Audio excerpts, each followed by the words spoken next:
Hello, everybody. What is your age? Well, it was clear from some reactions to last week's post that putting numbers on things triggers all sorts of emotions, both good and bad. And for this week, I guess I will bring up the ultimate number, our age. Let me start by saying that our relationship with age is, well, let's just say complicated. It's our constant companion and reminder of the life we live. And the older we get, the faster life seems to pass. And given that we all have an expiration date, it's not that fun to think too much about. I am turning 60 later this year, so I'm sure there will be plenty of time to reflect on my own on what that particular milestone means. But again, it's just a number, isn't it? I guess the core theme of these musings every week is that I believe that the best way to live our lives is to focus on what we can control and try our best to forget the rest. The more we concern ourselves with things outside our control, the more unhappy we will be. Look at our public discourse as a case in point.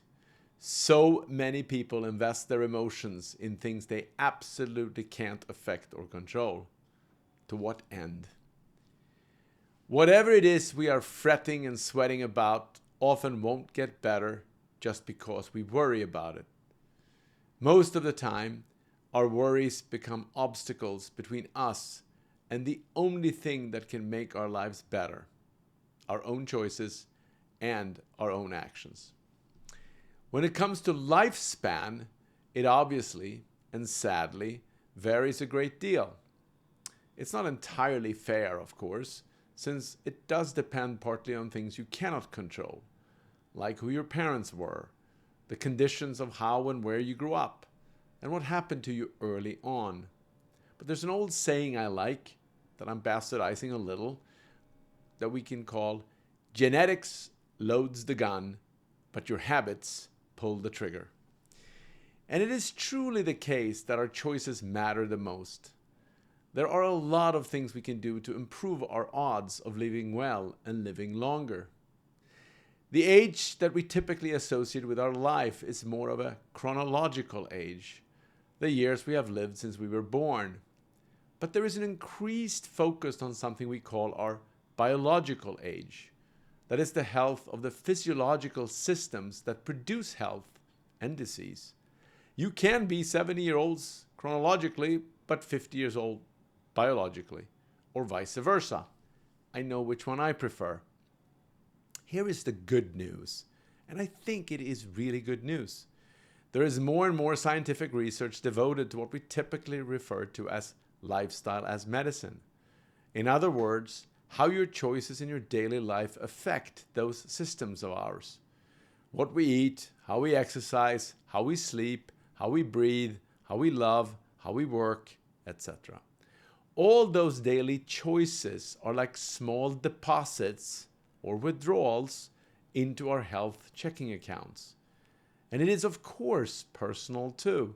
We are not created equal, and the dosage and exact habits that maximize your personal health might look different from person to person.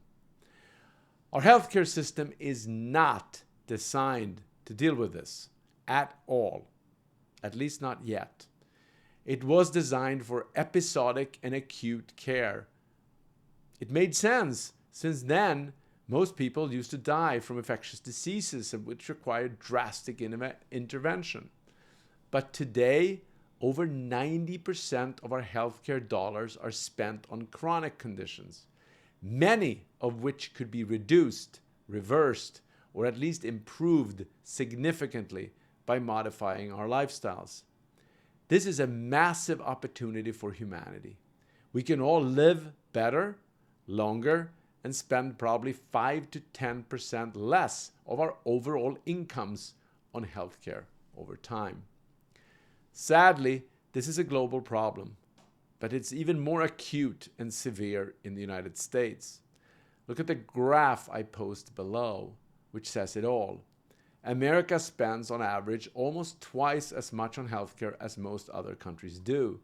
The OECD average was 9.6% in 2021, while the US spent 18.3% expressed as a percent of GDP.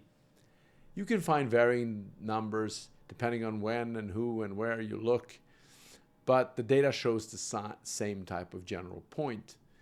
The difference of 8.7% is more than twice of what we spend on total defense, and more than we spend on total education. The point I'm trying to make is that our lifestyle choices in America are not only causing suffering and poor health, but are also crowding out the economic ability of us as a nation to invest in other important areas such as childcare, education, infrastructure, energy transition, or debt repayment, just to mention a few. The topic of living well is fortunately a huge passion for both me and Jessica, personally and professionally. How to find ways to improve the lives of humans is the constant companion running through all conversations we have in our family, and we like it. Many of my own investments are in companies trying to be helpful in bettering lifestyle choices, such as Roti, Piccadilly, Fatty 15, Sakara, Eat Love, Unreal, iTrim, True Botanicals, Mixed, Biosense Readout, Nix, and many more. And Jessica, of course, is leveraging her background as a professional athlete, dentist, and lifestyle coach by writing a book about healthy habits and launching her own platform. So as you can tell, we are both obsessed. Yes, there I said it, but it's a good obsession to have.